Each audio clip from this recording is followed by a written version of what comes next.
Assalamualaikum warahmatullahi taala wabarakatuh. Salam sejahtera untuk kita semua. Perkenalkan, saya Suhairi Kalong dengan NIM 22101011 Prodi Manajemen.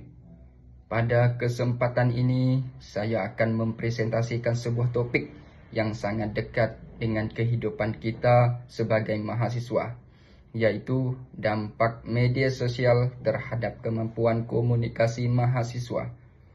Topik ini saya pilih karena penggunaan media sosial semakin meningkat. Namun di saat yang sama kemampuan komunikasi tatap muka pada mahasiswa justru menunjukkan penurunan.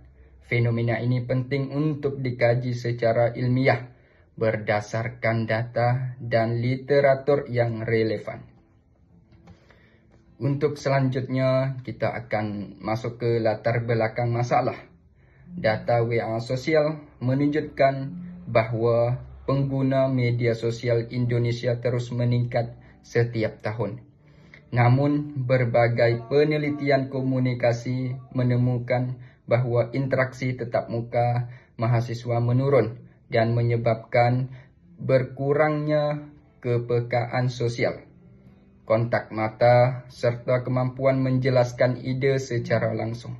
Fenomena inilah yang menimbulkan pertanyaan, apakah media sosial memperkuat atau melemahkan kemampuan komunikasi mahasiswa?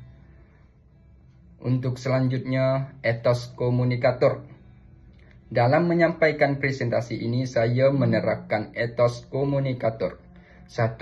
Kredibilitas, dengan menyertakan data dan referensi ilmiah. 2. Kompetensi, memahami teori komunikasi dan public speaking. Dan yang ketiga, good feel, menunjukkan sikap terbuka dan menghargai audiens. Untuk selanjutnya, dampak positif media sosial. 1. Memperluaskan jejaring komunikasi. Mahasiswa dapat terhubung dengan banyak orang. Yang kedua, meningkatkan kemampuan menulis singkat dan efektif kerana sering menuangkan ide dalam caption ataupun posting.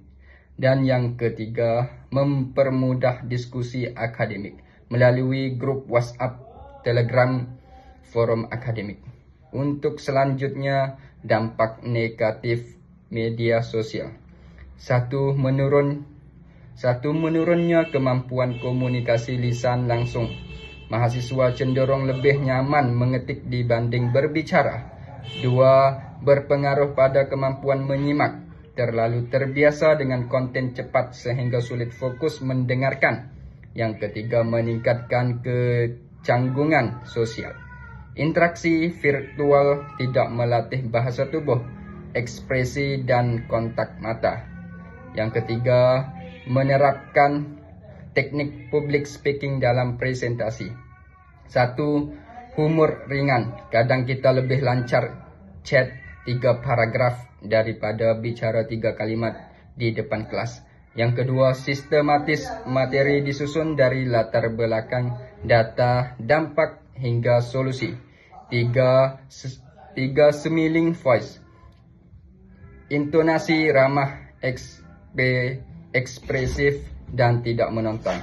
Yang keempat, kontrol gestur, tangan terbuka, postur tegap dan kontak mata yang konsisten.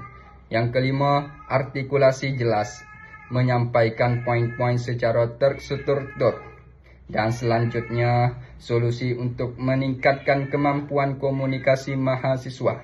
1. Membatasi waktu penggunaan media sosial. Yang kedua, melatih public speaking secara rutin. Yang ketiga, mengikuti organisasi atau komunitas diskusi. Yang keempat, berlatih presentasi dengan rekaman video. Yang kelima, menerapkan komunikasi asertif dalam kehidupan sehari-hari. Dan untuk yang terakhirnya, di bahagian penutup, sebagai kesimpulan, media sosial memiliki dua sisi dalam memengaruhi kemampuan komunikasi mahasiswa. Di satu sisi memberikan banyak manfaat, namun di sisi lain dapat melemahkan kemampuan komunikasi langsung jika tidak digunakan secara bijak. Oleh kerana itu, sebagai mahasiswa kita perlu menyimbangkan penggunaan media sosial dengan latihan komunikasi interpersonal dan public speaking. Terima kasih atas perhatian Anda semua. Wassalamualaikum warahmatullahi taala wabarakatuh.